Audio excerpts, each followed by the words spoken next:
The road to Karachi passes through the creek. Defence Minister Rajnath Singh's chilling warning to Pakistan on Vijay Dashmi has brought the focus very squarely on Pakistan's rapid infrastructure development in the disputed border area on the Pakistani side in the Sir Creek area. Rajnath Singh reminded Pakistan about the 1965 war when Indian forces reached the outskirts of Lahore in Pakistan's Punjab province and the Pakistani forces literally ran away in panic. 60 years later, the defense minister warned Pakistan, saying in 2025, Pakistan must remember the road to Karachi is through the creek and India has the capability to change both history and geography of Pakistan. Before I get you more on the Sir Creek dispute, let's listen in to Defence Minister Rajnath Singh. जिस तरह से हाल में पाकिस्तान की फौज ने sir creek के सटे इलाकों में अपना मिलिट्री इंफ्रास्ट्रक्चर बढ़ाया है, वह उसकी नीयत बताता है। अगर सर क्रीक इलाके में पाकिस्तान की ओर से कोई भी हिमाकत की गई तो उसे ऐसा करारा जवाब मिलेगा कि इतिहास और भूगोल दोनों बदल जाएंगे मेरे साथियों। और 1965 की जंग में भारत की सेना ने लाहौर तक पहुंचने का सामर्थ्य भी दिखाया। आज 2025 में पाकिस्तान को याद रखना चाहिए कि कराची का एक रास्ता क्रीक से ही होकर गुजरता है। Sir Creek may be a narrow strip of water, but it holds immense economic and political significance, both for India and for Pakistan. Sir Creek is about a 96-kilometer tidal estuary located in the uninhabited marshy land along the India-Pakistan border in Gujarat. The creek flows into the Arabian Sea. It separates the Indian state of Gujarat from the Pakistani Sindh province. It's named after a British representative and extends into the Arabian Sea. It's also one of the largest fishing zones in the subcontinent and is believed to have untapped oil and gas resources. The area, of course, is very difficult to navigate. It does see very hot days and very cold nights in winters. Now, the long-standing India-Pakistan dispute over the Sir Creek area arises out of the demarcation from the mouth of the creek to the top of the Sir Creek and from the top of Sir Creek eastwards to a point on the line that's designated as the western terminus. Now, beyond this point, the boundary is very clearly defined by the 1968 Tribunal Award. The creek lies near the Rann of Kutch, an area where India and Pakistan clashed during the 1965 war. Control over this region influences not just maritime security, not just enhances surveillance, but also holds tremendous economic importance. The EEZ, or the Exclusive Economic Zone, will have an impact, the extent of the economic zone, on the basis of where the boundary lies between India and Pakistan. Therefore, the economic importance of the Sir Creek cannot be underscored. It's one of the largest fishing areas, like we said, supports livelihoods of thousands of fishermen. The region is also believed to have oil and gas reserves, and control over the creek affects the delimitation of maritime boundaries, the EEZ and the continental shelf. So what should one make of Defence Minister Rajnath Singh's chilling warning to Pakistan? Joining me on this Battle Cry special broadcast are three amongst the finest and most accomplished military minds and commanders on this show. Vice Admiral Sheikh Harsina is former Flag Officer Commanding-in-Chief of Western Naval Command and accomplished naval aviator. Lieutenant General Syed Atta Hasnain, former Kashmir Corps Commander, one of India's best military minds, and Air Marshal Anil Khosla, former Vice Chief of Air Staff, again a very accomplished pilot, joining me on this show. And Admiral Sinha, what is your reading of Defence Minister Rajnath Singh's chilling warning to Pakistan? There have been reports of Pakistan not only increasing the training and deployment of their specialized creek battalions, but also coastal boats and marine attack crafts are being deployed. Thank you for getting me on your show, Gaurav, after a long time. You see, Shri Rajnath Singh's warning is very valid. Mainly because he has given a stern warning that the infrastructure that they are creating on the other side of creek, which is pretty close, distance is not much, and this point is called Radha Pir on the Pakistani side.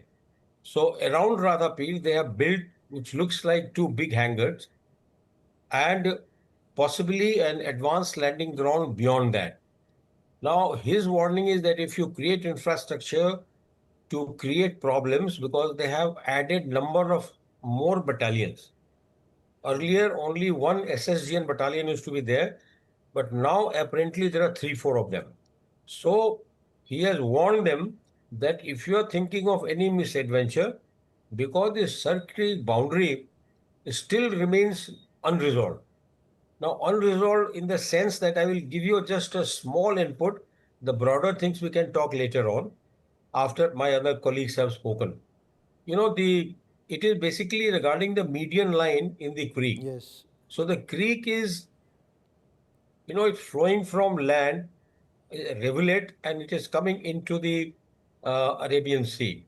The origin point, the origin from where it actually joins the sea, that has become eroded over a period of time because a lot of seawater is actually moved inside. Moving in. So, as per the 1914 judgment by the governor of Bombay, because there were dispute between the two Maharajas, the Maharaja of Sindh and Maharaja of Mumbai. So they decided that okay, we will go by the median line of the deepest part of the navigable channel. Now the navigable channel over a period of time, it shifts because of the Yes. water, the silt, etc., etc. But Right. Pakistan says no.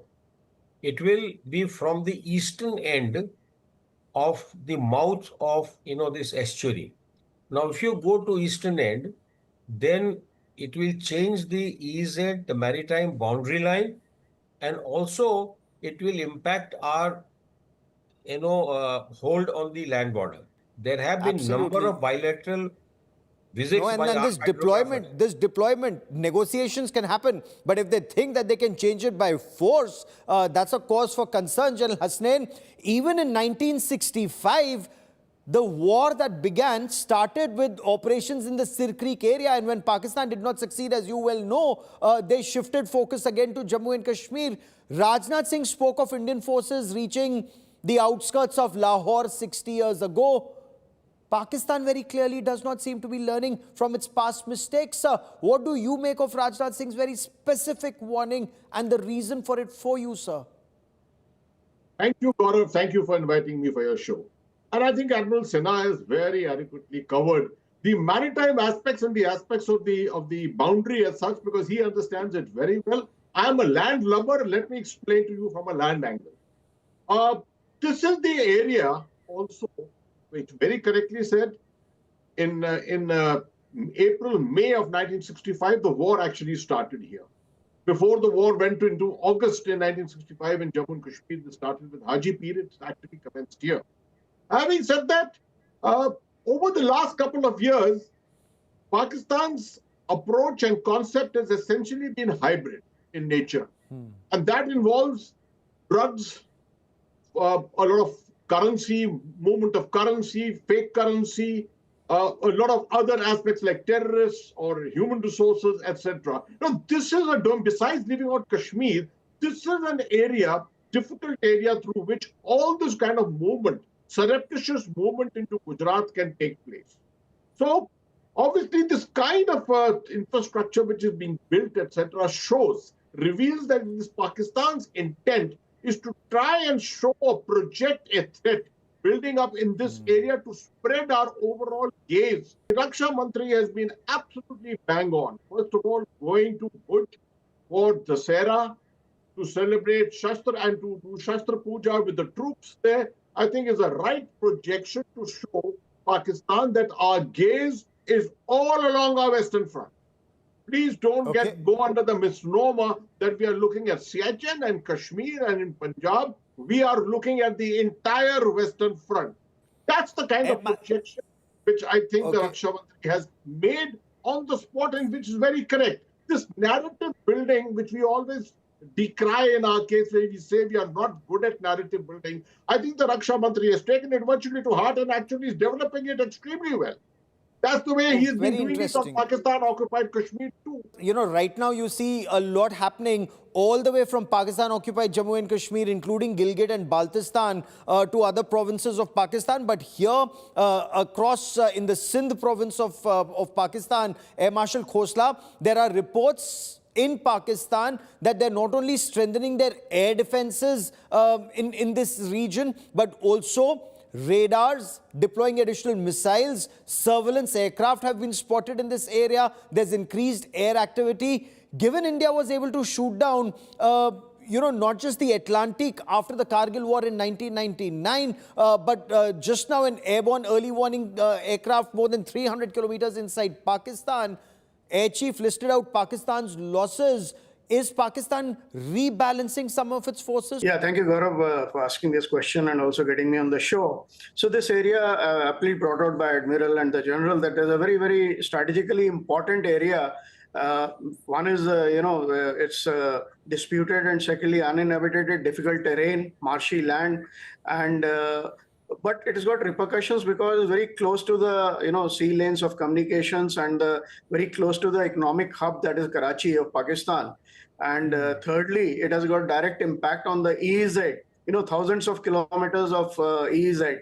So it's a very, very important issue and area. And Pakistan lately has been building up defenses and enhancing its capability. You rightly brought out, some reports have come that they have already put in some radars, fortified their bunkers, and also maybe some air defense elements.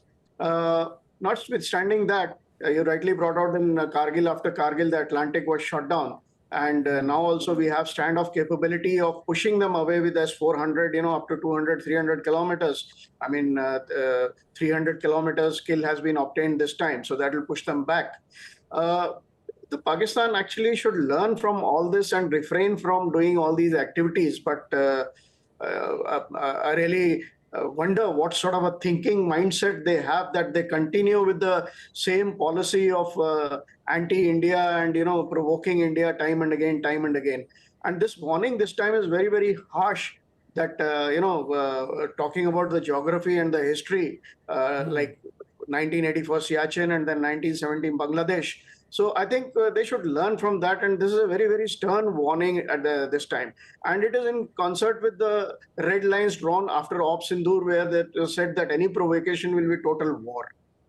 Okay, very interesting. India has changed the geography twice. With the birth of Bangladesh in 1971, and of course at the Siachen Glacier, taking control of the Saltoro Ridgeline as part of Operation Meghdoot in 1984. Admiral Sinha, there are intelligence inputs that seem to indicate Pakistan has constructed new forward operating bases. They've upgraded access to roads near the creek, that Radhapir area in Sindh that you were indicating. There are also reports that there are enhancements that are taking place to facilitate quicker troop movement, quicker deployment of logistics in the marshy terrain. Is the threat military? Is the threat land grab? Or is it grey zone area to use all of this to smuggle in more drugs or fake currency into our country? Gaurav, this fake currency pushing inside, as General Hasnain rightly brought out, that this land route was being used very, very, shall I say, actively at one time. But from the 1965 war onwards, the Southern Command of Army and the BSF battalions are so deployed that all along this river, if you like, on the land it is a river, the rivulet, these are guarded all the time. And in the estuary also, there is Navy and there is BSF. And you can actually traverse on that marshy land. And I must tell this to your viewers that they are within range of very short range missiles which can be launched from Indian side. And that is what is worrying them. And that is why they are preparing this heavy air defense, etc., etc. Because if you put a missile boat in Porbandar or maybe in little ahead, their missiles can actually hit the targets in Radhapir. And that has been a matter of worry for them. But it's a matter of a little bit of superiority of the Indian forces. This is the only place, Gaurav, where the land border terminates into a maritime border and goes right into the sea, Arabian Sea. Arabian Sea. Now, Yes. the implications are too many. If we accept what they are saying, we will lose very large amount of EZ, because as you would agree that if this line, once it opens into sea, it just carries on till about 200 miles 200. exclusive economic Correct. zone. And if it alters by 1 degree here, you are looking at 60 miles at 60 degrees and beyond further. And this is the reason that in all the 3, 4, the hydrographers met, they have actually done a survey in a 2 by 30 square kilometers range. Their helicopters, our helicopters, their boats, our boats, all flying their own flag. It is all on paper. And the agreement was handed over to the Pakistanis in High Commission of India. And they have just not bothered. In that, the Article 10 of that, the agreement, the order given by the governor very clearly said that the Talweg principle, which means that the mid-line of the deepest part of the channel. And this is exactly what we're following. It's international law. And if you Yes. keep saying that, it starts from eastern end, western end, the eastern end brings it on the land border of Gujarat, Gaurav, it's just not acceptable. Just not acceptable. Of course, So our army is that's why very we much have there to be in deployed there in strength, so that Pakistan doesn't try a land grab if it does, because the consequences will be immense if it attempts a land grab. It would be completely foolhardy, General Hasnain. But given that Pakistani infrastructure development, the forward deployment of their forces or outposts, the increased drone activity, it does appear Pakistan is not only upping or bolstering its reconnaissance capabilities, but also their defenses close to the undemarcated or the disputed area. In your appreciation, could they seek to occupy territory? And that is why Rajnath Singh is warning them that you dare not try. And the army chief, in a way, saying it will change the we can change your geography. Well, Gaurav, on an assessment from Siachen to Sir Creek, the two ends, Siachen is one area, the general area of North Kashmir and beyond, Ladakh and beyond, and the area around here in Sir Creek. Two seem to be always vulnerable because those are the two ends of the western border. And considering the geopolitical and the geostrategic environment of the international community, the movement of the world, and the manner in which we find Pakistan's misplaced strategic confidence going up every day, there could be a temptation at some stage to try and do something to test the waters and see how deep is actually their relationship with the United States and the support that they get from there. I don't, and considering this fact that usually the generalship in Pakistan is very good at initiating operations, but are very, very bad in terminating them. They never know where to take an operation. The possibility of a land grab in any of these areas is always there. I think that's one of the major reasons that these indicators are probably available to the Indian Army, to the Navy and the Air Force. And the Raksha Mantri particularly chose to go there for this Dussehra and be with the troops. The message with the Army Chief there, the Army Commander, Southern Command there, the Corps Commander from Jodhpur also there. All the hierarchy being, I think, is an adequate message that our focus continues to be here. Interesting. Air Marshal Khosla, join the dots from troop movement to troop deployment to fortification to increased military presence to engineering works that's currently underway, the disruptive technology that Pakistan is deploying. And you've flown over all this area very extensively. Now, is this an attempt to shift focus away from Kashmir, where Pakistan, instead of making any headway, has actually failed on every front and is facing trouble in Pakistan-occupied Jammu and Kashmir? Like in 1965, could it try something initially in Gujarat and then focus once again on Jammu and Kashmir? Or like 1965, it'll be foolhardy for it to try it once again? Yeah, Gaurav, very rightly brought out. I've flown in this area quite a bit. I was in this area for almost 10 years, and I'm very familiar with the terrain and the issues, and subsequently also handled them at a multi-agency level.